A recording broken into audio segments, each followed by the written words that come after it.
Bahkan Dr. Boyke pun ikut mengasihani Aurel Hermansyah soal keinginan Atta Halilintar memiliki 15 anak. Tak hanya itu, Komnas Perempuan juga merasa kecewa dengan pernyataan Atta Halilintar tersebut. Suami Aurel Hermansyah tersebut dituding sama saja melanggengkan ketidakadilan gender. Diketahui sebelumnya, Atta Halilintar memang sempat mengatakan ingin punya 15 anak dari Aurel Hermansyah.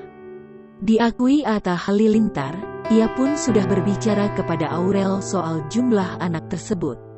Meski demikian, jika permintaannya tak terwujud, Atta Halilintar mengaku enggan mempersoalkan. Yang terpenting baginya, Aurel Hermansyah diberikan kesehatan selalu. Lain halnya dengan Dr. Boyke. Komnas Perempuan jauh lebih tegas mengecam Atta Halilintar. Komisioner Komnas Perempuan, Siti Aminah, mengaku kecewa dan prihatin dengan ucapan Atta Halilintar yang kontroversial itu. Menurutnya, pernikahan itu bukan sekedar ajang untuk memproduksi anak.